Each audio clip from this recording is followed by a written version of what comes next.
drive my car, and maybe I love you.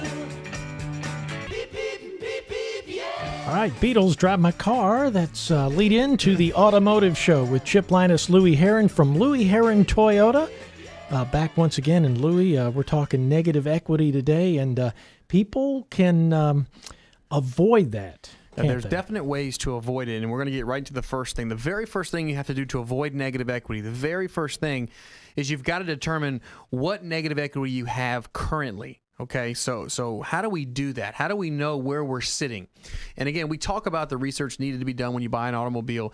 This is just part of that research. Again, and I cannot express enough, Chip, you've heard me say it, ignorance can be expensive. And when I say ignorance, by no means am I saying, someone's being stupid. I'm saying ignorance, just not knowing, can cost you so much money. So it's very, very important that you understand where you're at. And again, I allude to it often. Why would a dealer tell you that if it's an opportunity for him to make money? There's no secret that a car dealer wants to make a profit. What we want to do is, and every dealer would agree with me, regardless of how we get to the end, we want to make a fair profit. The customers are more important from a dealership perspective, from the dealer, the owner. The customers are way more important than the profit on that one deal. I mean, there's a life cycle of a customer, and that is more important. And any dealer that doesn't feel that way is gravely missing the boat. So the key is to get our people on board with that same philosophy and to get the consumers on board understanding, because when consumers come in, Chip, and they're well informed, two things happen. The first thing is they know that how to buy a car and know where they need to be. And most importantly for the dealership, the customer's ready to buy a car. Mm-hmm. See, right now what happens is customers don't know.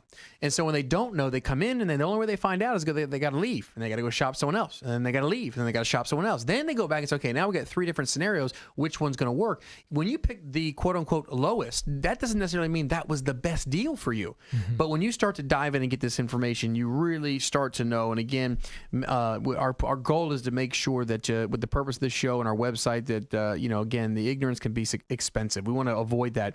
With negative equity, how do you determine what you have? Real simple, super simple. Go to theautoschool.com. Go to theautoschool.com.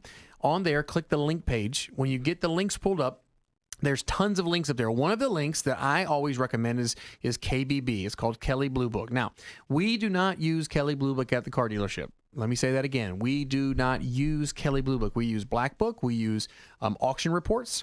Okay, we use live data feeds of what cars are going real time. Okay, there is discrepancies on occasion from KBB as well from the Black Book and the auctions, because KBB updates, they're not nightly. They don't update every day on every car, okay, as these prices change. But here's what I'll tell you. You can get yourself close and get yourself in a position, instead of being $4,000 apart on trade, you can get within $600, $300, $1,000, $1,100 on a trade. And that's the goal. Let's not be $5,000 apart and sit there and fight for 4 hours, and then you leave upset and the dealership doesn't get a deal. That's brain damage for everybody, right? Yep. So nobody wins. Nobody wins. So let's avoid that. Go to KBB. The first thing I will tell you is put in your information in your car and click every single option you have. Put in the mileage, put in your options. Once you do that, it's going to populate three different things. It's going to come up excellent, good, fair, or poor. It'll be four different things. What I will share with you is that the dealership will always be working with fair market value. They won't work off good. They won't work off excellent. They will always go off of fair. Now, you may say, well, Louie, wait a minute. My car's in excellent shape. Well, that may be the case. And I'm not saying it's not an excellent car. What I'm sharing with you is an expectation. I'm sharing with you an idea of what you can expect. Now, I will say one caveat that you need to know. If you own a Highline car, Lexus, Infiniti, BMW, Mercedes, what I'm telling you, you can almost just shoot it out of the water. Those cars are so hard to place. The KBB figures and numbers they use on those, we're going to be off a little bit. But when you use fair, you just can come in, and if you're even close to that, it's a blessing. Most of the time, those cars are harder to peg.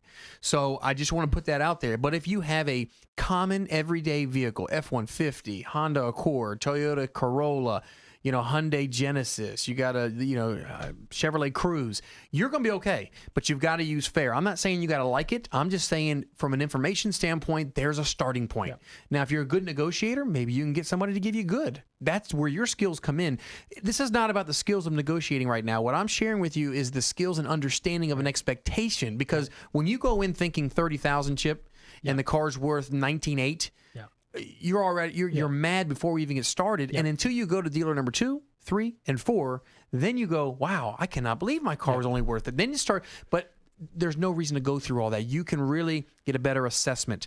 Okay, real quick, as we're going to a break, you get that Kelley Blue Book figure, then immediately call your lender. Once you call your lender, find out exactly how much you owe. Get a 30-day payoff, not a 2-day, not a per diem. Get a 30-day payoff, okay? And the reason why you get 30 days, because sometimes it takes you 5 days, 8 days to negotiate. Don't have any minced or miscalculations. We take what we owe on a 30-day payoff minus what Kelley Blue Book fair market value is, and that difference, positive or negative, would be positive equity or negative equity. That is your starting point. That is your starting point when you're going in and you're getting ready to trade your vehicle and determining your negative equity. When we come back, I'm going to tell you why it is so important to understand that, okay? And also give you a rule of thumb of what's going to happen when you go into a dealership getting your next car, knowing how much negative equity you have. All right, very good, Louie. Thank you, Chip and Louie. It is the Automotive Show. Catch it every week at this same time. Visit theautoschool.com. We've got more of your favorites on the way, and more of the Auto Show with Chip and Louie coming up on Doc 103.9.